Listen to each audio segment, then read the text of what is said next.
This episode of the Better Every Shift podcast is sponsored by The Fire Store. Learn more about getting the gear you need at prices you can afford by visiting thefirestore.com.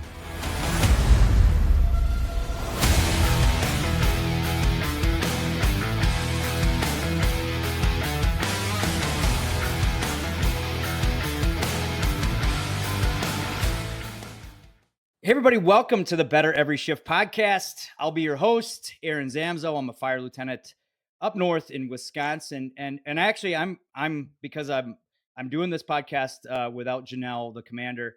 I'm going to actually recall the name, and we're going to call this a Better Every Snap because I'm very fortunate today to have the center for the Indianapolis Colts and my new favorite NFL player, and it should be the fire service's favorite NFL player, Danny Pinter, is here from Indianapolis Colts, taking some time.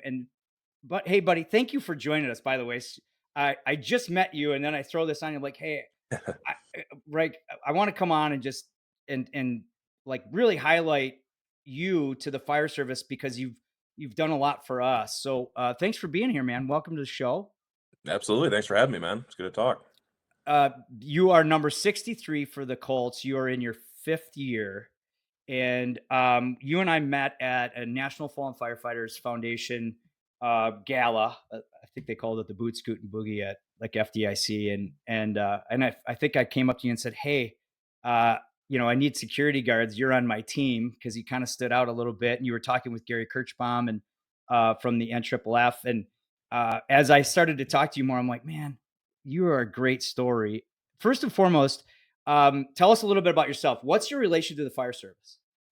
Yeah, feel fortunate personally. So my older brother Matt, he's a firefighter here in Noblesville. I'm gonna blank on how long he's been doing it for a while. He started as a volunteer firefighter in Yorktown, Indiana. We went to college together at Ball State. That's where he started, and I was right there. Now he's full time in Noblesville. His wife Kara, also that's where they met, was at Yorktown, and now she's full time here at Fishers. My grandfather was a volunteer firefighter back in New York, and then through those three, I've just met a lot of firefighters. Over the years. So Ball State, did he play football with you? He didn't. No. Okay. Now, but there's something that you said, he was more talented in football than you were. He'll tell you he had better high school stats, which I guess are true if you looked him up. So okay.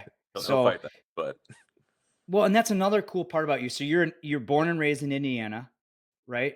Yep. Went to Ball State, played 4 seasons in Ball State, got drafted by your home NFL team, the Indianapolis Colts, and now you're kind of living that dream. Obviously your brother probably keeps you in check, right? Yeah. Like that's the cool part about having an older brother. That's the cool part about the fire service. You just signed another contract. Congrats, by the way. And the My Cleats, My Cause came up because you, I think your first season, you contacted your brother, Matt. You said, hey, we get this opportunity. I want to do something for the fire service. How did the whole like My Cleats, My Cause start to come to fruition for you? Yeah. Well, unfortunately, it was a good buddy I grew up with, and we went to grade school, high school together. His dad was a captain up in South Bend, and he passed away my second year from cancer. And so it was right around that time, kind of just looking for a way. He's such a good man, someone we always looked up to as kids. I know he helped my brother a lot when he was getting into the fire service. And so we're kind of just looking for a way to honor him. So I reached out to my brother to see what type of firefighter foundations there were. He brought up the National Fallen Firefighters Foundation, and through that I was able to connect with them. We were able to do cleats for him. And then the past couple of years, we've been able to do cleats for different families too. Yeah. And the designs, we'll leave a link. I think the IFF has highlighted your story, and the you were saying that the cleats, like you go up to representatives on the Colts and say, hey, this is my cause. And then they do the graphics and you get to choose kind of what the cleats look like, right? Yeah. You give a rough, the cause and foundation you want to support. And then for me, it's always, each year we've a different firefighter who's passed away that year. We've done 3 different firefighters, unfortunately. And so I just, tell them kind of story about them, how I want to honor them, and what we want on it. And they always do a really good job. They come back with some pretty cool cleats. Yeah, it's week 13 and 14 are the weeks typically now, unless the NFL changes that. But and hopefully we can have you back on to highlight that and a little bit about the story. Uh, but I again, as we started talking, your offensive lineman now they have you listed as guard, but I think you moved to center, or you could play basically any of them, right? Like I've done guard. both. Center's definitely my main position though.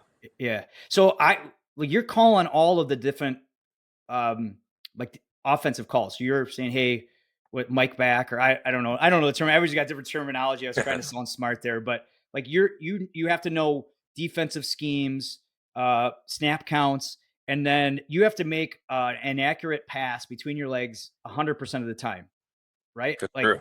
Yeah. that. That's the center to a T. Which someone's looking at me or probably thinking about, what do you mean? But how many snaps do you probably give in a game in the shotgun? I mean, I'd say most of your snaps are shotgun. I think you're averaging probably 65, 70 plays a game. So I'd say for sure 50 plus. Right, and it's got to be an accurate pass every time, unless or that's the only time we highlight you. Yeah, Oh, the exactly. center, Sure. over the quarterback's head. So there's little room for error, which is very similar to fire service, right? Like we have you have your officers that are calling out what they see. The rest of the team has to follow suit. So there's a lot of similarities between I think the NFL, especially the offensive line, because and the fire service, the offensive line, we were joking because you're kind of like a group of misfits that fit together, a very tight knit group. You got a good group there in Indy. Do you guys like to joke around a lot? Yeah, we definitely yeah, it's that the mutual respect of, give each other a hard time, but ton of respect for each other and care about each other, which talking to my brother, we have a lot of similar, like we both feel very fortunate to do what we do. We always talk about we could never sit behind a desk or, somewhere where you can't, give each other a hard time. So definitely a lot of similarities there.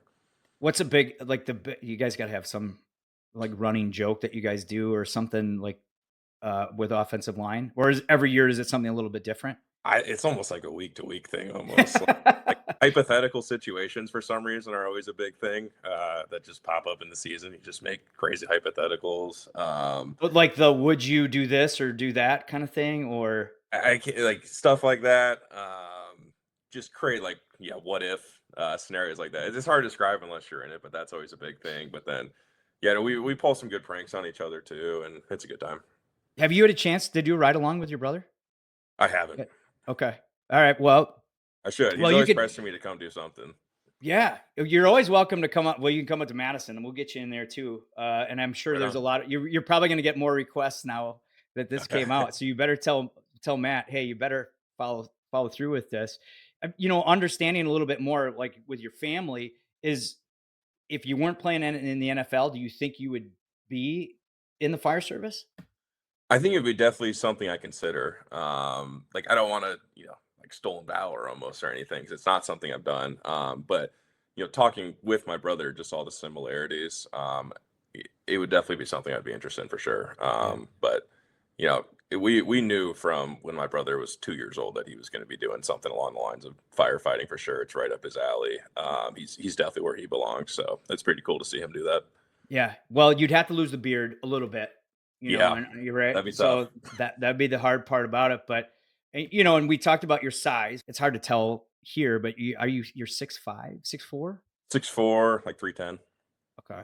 What's what let's say you retire, what would you want to go back down to? I think like naturally I could carry like 240. That'd be the ideal. Okay. Uh, it Yeah, seems like so guys go one of two ways. Guys either balloon back up or go back down. So I'm planning. The plan is to go back down. yeah. You're on year 5. What's kind of been your outlook? What's for your career? What are you thinking for number of seasons, as long as you can go, or obviously your That's what I body would may say. I tell mean, you, right? it's really a take it a day at a time. At this point, and which is that's what it's been my whole career. That's kind of how I just approach it. Feel very fortunate to just finish year 5, which went in the blink of an eye. But yeah, I want to just play as long as either the body lets me or people let me. So. Yeah. There's like we mentioned, there's so many similarities between the fire service and I think with a lot of professional sports. One of the things that happens in the fire service, we get hurt. There's the injuries in the fire service are pretty prevalent. and we sit out. And you had a season. You broke your ankle. Was it your third season, I believe you're saying, or your second? Fourth year. Fourth year. And so preseason game, break your ankle, contract year. Is that probably the most stressful year you've had in your career? Yeah, I'd say so. I mean, I've had, you have enough times where, you don't play well. That's always stressful too. I've had that. But definitely getting hurt was, that was a lot of adversity, especially the way it happened our last preseason game. I was feeling good, feeling like I was playing pretty well, getting ready to go into the season. In the blink of an eye, that happens, and definitely adversity. But I would also say, like, what I've learned from it is pretty invaluable too. I think I could say that for my whole career. Anytime I've faced adversity, I've become better from it. So uh, if I had that opportunity, obviously I would hope it wouldn't happen again if I could go Yeah. back. But there's things I wouldn't change too because I learned a lot from it. What's the biggest thing you took away from that injury? You were out for the entire season, correct? Then for that one. Yeah. I think, well, there were a couple things. Like, from just like a football perspective, it was cool to watch it from a different vantage. My offensive line coach, was awesome about letting me, stay involved and stay with him on the sideline. So I learned a lot just from watching it from a different perspective too. And then it's just which I already knew, but it just fortified the concept of just take it a day at a time and get better every day. And it was a different type of challenge because your focus is just fix your ankle, and then there's the challenges when you're getting back on the field. You have some days where it doesn't feel good, you have days where it does feel good, and then it goes back to not feeling great. So just the mindset of a day at a time is definitely something you learn when you're going through that. Was it harder mentally or physically? I would say mentally for sure, especially like just dying to have a chance to go play, and there's obviously nothing you can do about it. Physically, we have good trainers here, and that stuff takes care of itself with the work, but definitely Yeah. mentally. And then you go back once you're back. You were saying you start to question. Shoot, is it 100%? Did I lose a step? I mean, is that an ongoing thing for an NFL, for a professional like yourself? Like, is every day like a mental battle where you're like, I didn't have it today, or I did have it today? I mean, It can be. I mean, like, it's funny. Things can go in waves sometimes. Like, you can be feeling great, and all of a sudden, you don't even know what happened. All of a sudden, you just had a day where it wasn't there. And for me, it's been learning, which I think is valuable for everyone. It's just learning, what your process is and how committed are you to that process, and it's sticking to that process when things are going great, and then it's sticking to that process when things aren't going well, and it's being able to stay that even course because we've all seen someone do great, get complacent, get comfortable, fall off, or we see someone things aren't going well and let it all fall apart. So, like it's just consistency is really what it comes down to. yeah.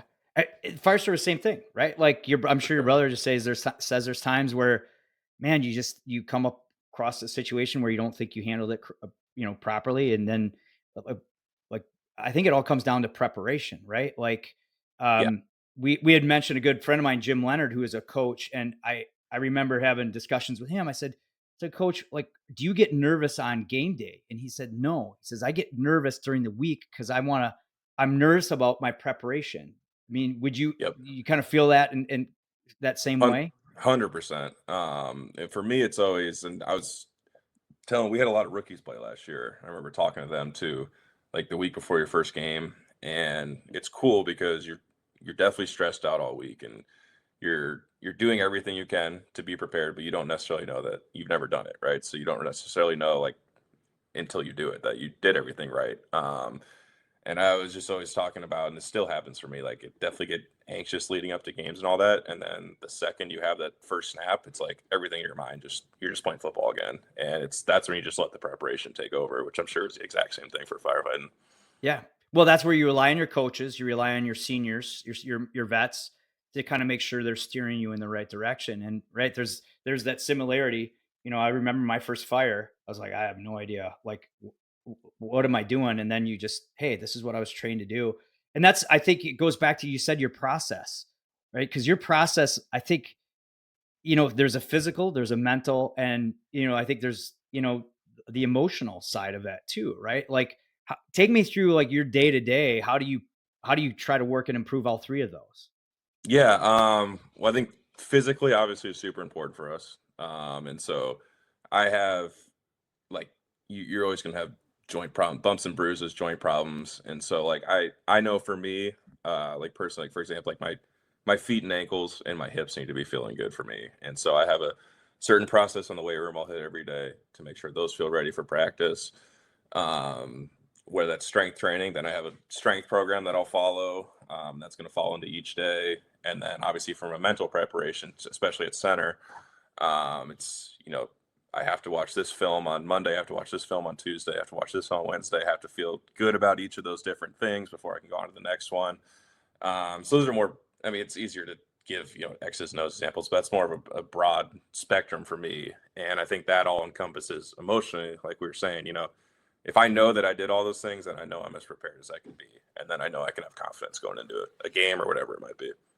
How does family help with the emotional side? How does your brother help you with this? You could be Yeah. like, you could be sappy and honest, and then you could, throw them under the bus a little bit. Cause that's kind of what we do. Right. Like, but I know they play into it. They have to, right? Yeah, for sure. And we kind of have a relationship where, we're there for each other no matter what. And we both know that, but we'll also, give each other a hard time and tell each other, hey, just, man up there, which is sometimes exactly what you need to hear. And so it's cool for me always because he did play high school football, and he was a good player. He was older than me. And so I actually learned a lot I was a sophomore, he was a senior. We played right next to each other. I was a tackle, he was a tight end. So those were fun times for me, and I learned Well, a that's lot. why he has better stats. He got to touch the ball. You never Yeah, got to well, touch and the then ball. they switched me over to tight end, and his Oh, they stats were did? better than Oh, mine, okay. so yeah. So I'll After give him he that one. left, you followed in his you Yeah, took he over left, his. and I went over to tight end, and then I played tight Oh, end my first couple years in college too. So he does have better stats, but yeah, we have a cool relationship in that sense where we know if there's anything we can reach out to each other. And yeah, like I've just learned a ton from him, and seeing like I have just so much respect for how he goes about working. And you meet anyone that he works with, and they just always talk about his work ethic, and so I know that plays into me personally. yeah. Well, and it's you feed off each other. Not only, obviously I think, right, like crews do that. Really good crews do that. Really good groups do that, like the offensive line crew that you're talking about. And then you have your family support, and all that comes into, we talk about building resilience. I mean, our resilience is maybe a little bit different because of what we encounter, but I believe too, like for what you guys encounter, the resilience is, um, turning off the skeptics and toning them out. And, how do you do that part of it too? Cause when I Google, you ever Google yourself? I don't do it anymore. No. Good. No. You let your family do that. And now they talk any smack about you, I'm going to be commenting on it. So not All that right, you do it, appreciate it. right? So I got you on that. But right, like, are there times where if you go through self-doubt, that's the worst thing for it? Or, do you guys talk about that as, members of the offensive line or within the organization? Yeah, no, it's definitely a very real thing. And I had one year where things didn't go the way I wanted to for a couple game stretch, and I know I was taking heat for it for sure. And that was definitely a tough time. That was the first time I'd really gone through that. And now I'm grateful that I did, kind of like I was saying with the injury, Mhm. because you really learn about what matters and who matters. And it's like the man in the arena. You ever heard that quote? That's always one of my all-time favorite things, and that's really what it comes down to for me. And it's like then you just look at yourself and you say, okay, I know what I'm doing. I know that I'm putting in the work I need to put in. I know I'm putting the preparation I need to, and like sometimes you're gonna fail, and it's what you do after that that really matters. And so luckily, you got a bunch of guys who have been through the same thing or going through it in different ways. And so those are the guys, that's the only people that matter. And what Mhm. matters is that you're doing the work that you need to do. And the results are going to come eventually. So I've done a good job of being able to block that stuff out. I think a lot of guys, you have to be able to do that for sure. That's something we always tell young guys when they come in. Like the opinions of someone sitting there typing away on their computer or someone writing that hasn't done it doesn't matter. Yeah, they say, like, you find you 10%. That 10% of the people that you can always count on, they're going to be honest with you, but they got your back and they Yep. keep you whole, right? And obviously your brother's part of that, right? He won't allow you to get too big and too cocky, right? Yep. Parents, I imagine, are also part of that, right? Like, Yep. um, you, do you ever talk to them about, how do they get affected by reading stuff about you? I have told my mom so many times she needs to just delete Twitter. She said she doesn't read stuff anymore. I don't think she does. But I know, like, it's different. I came from a small school, small town. Then all of a sudden you're thrown in the spotlight, and it's definitely different. But my dad does a really good job about that. But yeah, I've told my mom just delete that stuff, and she's better at it. Yeah. At first she was probably getting pretty defensive, right? Like, hey, this is my kid, watch out kind of deal. She would never, like, you gain nothing from getting an argument with someone who has Right. nothing to lose. She's better than that, but I know she would read it and get upset. I could tell talking to her, so she's better at it now. What do you think? Like, like I said, what I really wanted to talk about too is like, I like what you stand for. I like your character. I met you for 15, 20 minutes and, I said, hey, I didn't want to monopolize your time. So I went away and I kind of just watched as you were at this event. You're representing National Fallen Firefighters Foundation, and there were members of the fire service there that have lost sons, lost fathers, and really gravitated towards you. And I have to applaud you how you listen to everyone's stories, and I mean, how moving was that for you? Like being in that setting, and there were a couple of people there that showing you pictures of their kids, right? Like, I mean, how does that make you kind of feel? Does that help ground you? For sure. Definitely, like, unbelievably moving. Like, getting goosebumps thinking about it, right? And definitely ground you because it always puts your life in a perspective, right? Like when you think things aren't going well, or you had a bad day, or you maybe want to feel bad for yourself, like someone's going through something way worse and Yeah. way harder. And talking to them, like, it was just unbelievable to hear them, and then hear how they fought through that adversity. And then like several people were speaking of who are all there and now wanting to help the next person who that unfortunately happens to. That's just amazing to me. So yeah, that the least I could do. I mean, it was awesome to just sit there and just hear, just people, clearly it helped them to just talk about their story, talk about children they've lost, loved ones they've lost. And yeah, it just puts everything into perspective for you, for sure. Well, the fishing, now it makes sense because I think one of the dads was saying, "Here's my son." And we used to go fishing all the time, and I saw you light up a little bit because that's kind of your outlet too, right? Like, Yeah, that's another thing that helps ground you? yeah, that's pretty much, if I'm not doing something football, I'm fishing. That's pretty much all I do. Yeah. With your dog. Yep, he likes to come. Yep. What's your dog's name, by the way? His, Again, his it's name's Fish. Yeah, I spoke into existence, made him like it. right. And you need those things to keep you balanced. What else do you use or do to keep you, in that balance, in that right mind frame? We talked about family, we talked about fitness, we talked, is there anything kind of that you didn't think that you would ever rely on that has become a tool for you? I would say I've done some, like, breathing and meditation stuff, which is always, I always come away feeling better from that. And I know a lot of guys use that type of stuff, and yeah, I'd say, like, going through high school and college, you feel like that stuff's, the soft stuff that you wouldn't think about, and then all of Hokey, a right? sudden, yeah, Yeah. for sure. But yeah, I wouldn't say I'm you know, an expert on it by any means, but it's definitely a tool I've used here and there. Stuff like that definitely can help. Gratitude, I think you maybe don't formally do it, but it sounds, that you're obviously very grateful for where you're at, and I think that helps with attitude, right? Like, I started to do a gratitude journal, and I always said the same thing. That's just hokey, but holy cow, it really gives you a better perspective, Yeah. right? Like, do they ever train you guys on stuff like that? Like, I know the NFL does a really good job of doing like financial training, and like what over the last like 5 years, are there things that they've introduced that you were really surprised at that the league They is do. actually I mean, there's pushing? definitely a push on mental health, especially the Colts. That's kind of, Jim Irsay's our owner. His daughters have kind of made that the Colts initiative, and they do a really good job with that. Not only in the community and trying to, help. They call it kicking the stigma about mental health. Mhm. So they've been great about that, and which I think trickles down to guys too. We've had guys who've had their share of issues there, and it's definitely real. Like, it comes up, like, with everything we were just talking about, like, you can beat yourself up for sure.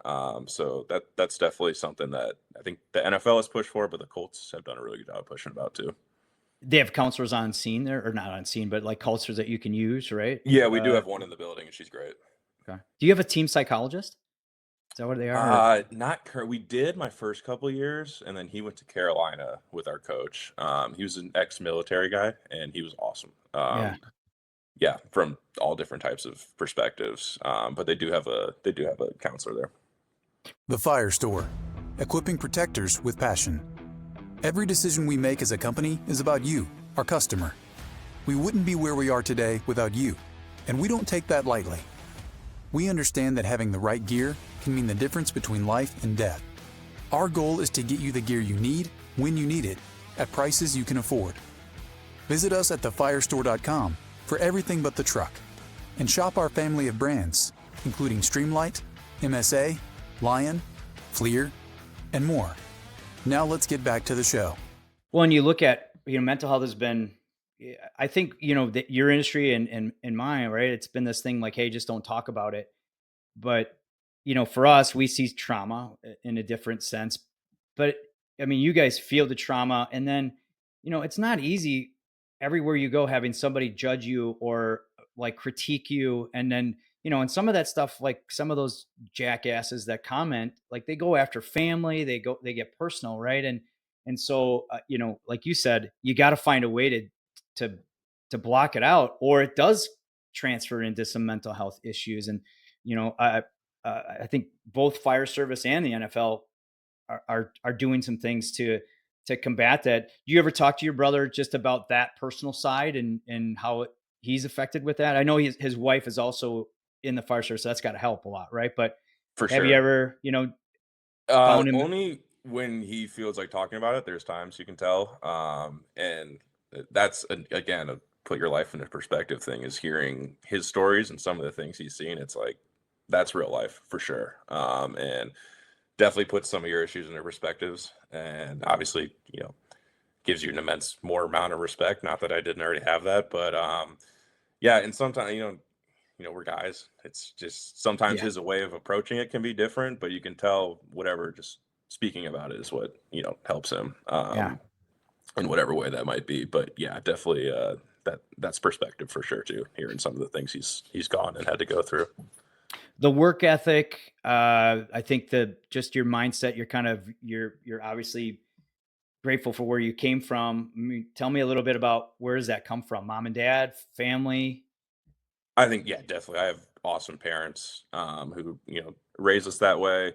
My sister's a middle school teacher. I mean, I have a ton of respect for her too. I've gone and done like she asked me to come read to her class sometimes, and I'm there for an hour, and I'm like, I don't know how you do this. Like, Yeah, right. it's Like, unbelievable. Yeah, so that's where I feel very fortunate. I have my parents both do a lot of service work, a brother and a sister who do that. And so I'm always telling them like we get the attention, and it's like you guys are the thing that make the world keep going. So that definitely keeps me grounded. And then I've just had so many good people along the way who I know, like my path to get here wasn't very conventional. I was I had one scholarship offer out of high school. Switch positions, late round picks. So I know that I wouldn't be here without so many people that have helped me along that journey. So it's not easy to be, or it's not hard to be grateful for all the people yeah, that have helped you because it's easy to look back and identify a lot of people that have. have a worse off perspective so much. And you're right though. Like I didn't want to emphasize too much, but your journey is not easy. Like you said, Ball State, one scholarship offer, drafted in the fourth round. And then were you cut at any point through your first season? I know that's No, I always like haven't been. hanging over you though, right? Like that first Always hanging. season. Yeah, I Yeah. think that's, yeah, for sure. You're always, I mean, your job's on the line every day. But I've been very fortunate that I haven't been cut yet, but that day comes for everyone at some point, I'm sure. Yeah, right. Well, not this season, man, right? No doubt. Where Yeah, you got the fire service behind you now. And thanks for the time, by the way. I got a couple more questions for you because for I sure. we leadership has been a big thing in the fire service. We talked about mental health and how you guys with the NFL and you kind of as a team and organization have done with that. And obviously work ethic has got you where you're at. But you've also had really good coaches and probably some not so good coaches. And I think also with us, we have leaders, officers. I'm a new officer. What are three things that that you've taken that really good coaches all have in common, and that you would really encourage other officers or coaches to take note of? Yeah. The first thing I would say, and I have an awesome example of it right now because my offensive line coach, he came here he's going to his third year, and he's made our room awesome because he genuinely cares about us as people first, which doesn't always happen. Like, it's definitely can be a business side. I've been fortunate, like all my coaches in college, I'm still very close with as just friends, because they cared about us. And I think that I was talking, one of my really good friends is working his way up the coaching ranks, and he's doing all this type of studies and, talking to all these different coaches just about, how can he be a better coach? And he said, the other week I was talking to him, and he said, you know, how can you expect a guy to play for you if he doesn't think you care about him first? Yeah. Yeah. Um, and I think that's so true, because once you know, like, hey, we're in this together, I care about you, you care about me, then it's like, yeah, I'll run through a wall for you. I'll do whatever. And so I think that's a huge step. And then I think it's, yeah, like I think my current offensive line coach does a really good job of, knowing each guy's strengths, and weaknesses, and being able to craft them to be the best player they can be through that, instead of just asking them to be able to do something they're not able to. Which I think we've had a lot of success with him, because he knows each guy's strength, he knows each guy's weakness, and he says, okay, how can I throw this together? Instead of just saying, well, this guy can't do what I want, let's get rid of him. So I think those are huge things. And then it's leadership in general. I think, it's the cliche thing, but it's don't ask someone to do something that you haven't done or you wouldn't Yeah. do. That was a big thing for me in college. Was like, you can ask a lot of a guy, but you better make sure that you're backing that up with what you do, and you better have done it first. Yeah. Yeah. You ever see yourself coaching? I think about it a lot. I think it'd be really cool, especially, like I said, extremely grateful to have a lot of really good coaches who have made a huge impact on me. I think that'd be cool to pass that on to the next whatever that may be. So yeah, it's definitely something I think about when I'm done. I mean, you're one of the more senior guys probably in the locker room on the offensive line now. Have you come to realize like you're the mentor now, right? We had talked about, I think, Bordellini. Am I saying that right? Oh, he's a Yeah, Wisconsin lineman, we right? call him He's Board. younger than you. Yeah, What do you call him? He's got to have a Board. We nickname. call him Board.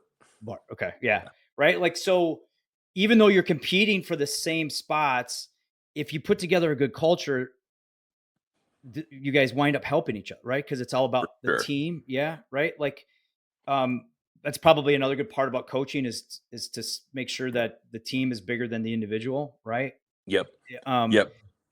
Have you found like any challenges as you've moved into that mentor position at all, or do you really realize that you're even there? All of a sudden, you're just there.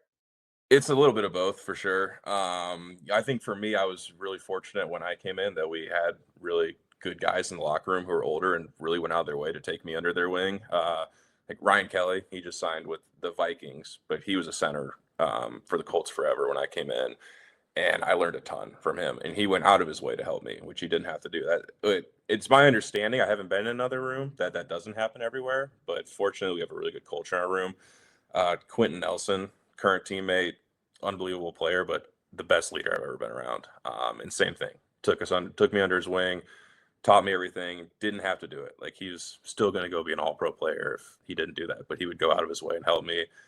Mark Lewinsky, I came in during COVID year, so it was crazy, Mm-hmm. and so we couldn't get into the building until fall camp. Like, it was just, you start right away.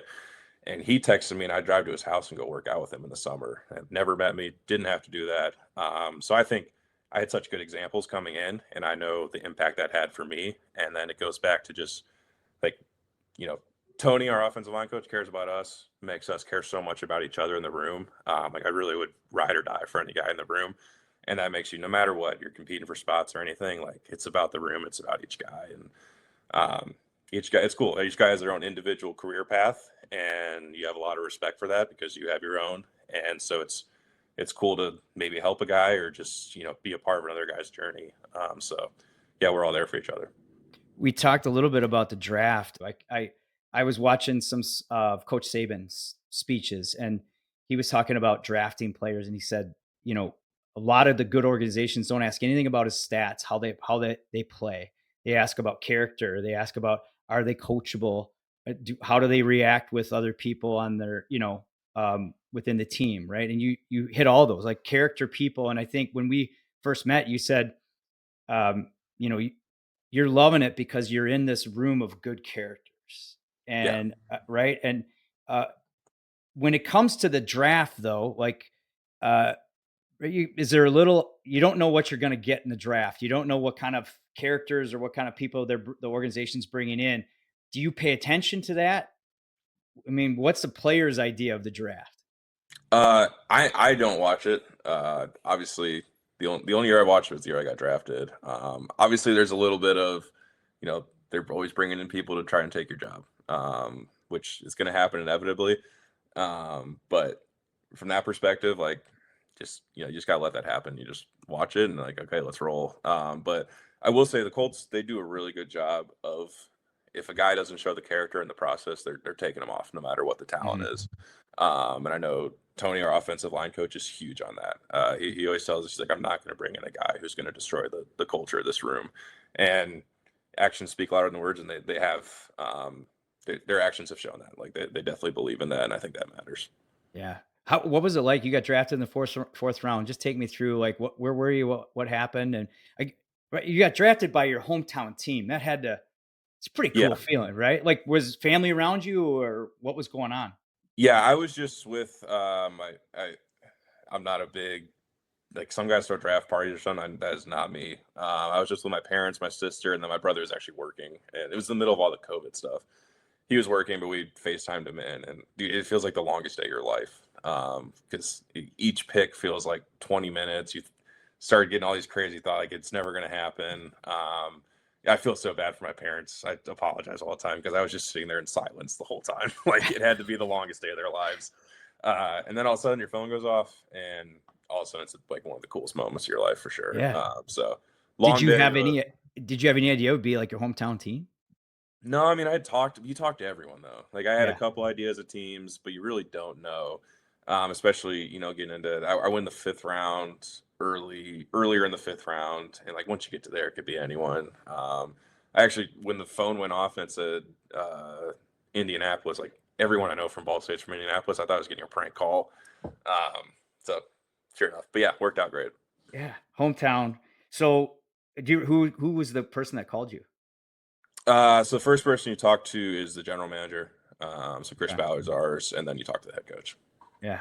And then it's like, all right, time to get back to work. Yeah, you And celebrate for like a day, and then it's right back to it. Yeah, do you ever, like, when you're a kid growing up from Indiana, did you ever dreamed about this? Like, I you definitely did. yeah, like, Yeah, that's what motivated you to keep working, but you're here. Like, do you ever have it just, pinch me now, like I'm living this dream, you I know? still do. Like, I'm a very in the now moment type of guy. But sometimes I look and reflect, and I'm like, yeah, it is pretty crazy. Like, I can remember in fourth grade writing down wanting to be in the NFL, and like, people are like, I even remember my mom being like, okay, yeah, like maybe a couple other ideas too, and which is cool. But it reinforces my belief, and like, if you believe in, you can get something done, like, who cares what anyone else says. But then the other thing I always tell people is, like, it's great to have a belief and a dream, but then your work has to match that dream too. Yeah, I think yeah, that's where a lot of people get lost. It's like, okay, well, I dream of this and I want to be this. It's like, okay, but your work has to match that too. It's great to have the fairy tale dream, but then your work has to match that too. And then obviously, fortunate to have a lot of people have helped me get here too. But definitely do have those moments, like, it's when everything gets stressful and all that stuff. You got to, wrap it back up to like, okay, this is my dream when I was in fourth and fifth grade and getting to live it. So, try not to take it for granted. you're great point about, people see one snapshot. They see you out on the field, you know, hey, he gets to run through the tunnel, right? They don't see the hours and hours of workouts, the hours and hours of studying, the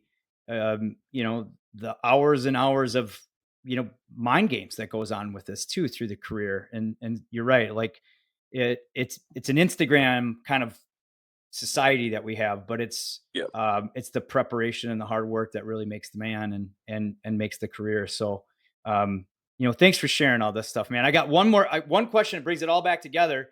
Uh, Yep. Hopefully, by now you've doubled the 63, or you've doubled your number 63 sales for the Indianapolis Colts. Cause I'm probably going to go out buy a jersey. I'm a fan. I'll be rooting for you this season. But you're a joy to talk to, and I'm excited to follow you. And the essence of the program is better every shift, or is it, in this case, better every snap. And I like to always end with a question of what advice do you have, and what are you following to make sure that you're better every snap? I think it's be honest with yourself. What do I need to work on and what do I need to get better at? You can lie to yourself all day, but only you know the truth of what you need to work on. So I think it's about being honest with yourself, and then it's just holding yourself to that consistency and that standard. That's been my recipe. I know, whether a day went good or bad for me, as long as I know if I can look back on it and say, okay, I did everything I can do today, and I did what I needed to do, and now whatever the result was, we can try and change that tomorrow with the same process. So that's it for me. I think it's simple, but then it's just sticking to that. The hard part's the consistency. Yeah. That's a very humbling kind of mindset for someone in the NFL, man. That's very refreshing. But I think we Yeah, could take from that too, right? Like every call is an opportunity for you to evaluate, how did I do on that? Am I ready? Was I prepared for that call? How can I get a little bit better? And then not to take anything for granted, because I believe, you know, it's really good to be, number 63. It's also really good to be a lieutenant, or your brother who gets to ride a fire truck and help people every day, right? And I think 100%. there's all those similarities, and I just appreciate you highlighting those similarities, taking your time. I've said it numerous times, but I hope the fire service gets behind you, rightfully so, because of your work ethic, and just because of your character, and what you stand for. And again, thanks, man, for being here. Thanks for having me, man. I appreciate what you guys do, man. It's awesome. Well, awesome. And I couldn't summarize all the different tidbits of information you got, other than just be real with yourself, work hard, have that support staff around you, and always remember where you came from. And you're also always very grateful. And I think all of us can live by that, because the essence of the program is to get better every shift, or better every snap in this case. And you do that by learning something, doing something, and sharing something to make you and those around you better every shift. Thanks for listening, everybody.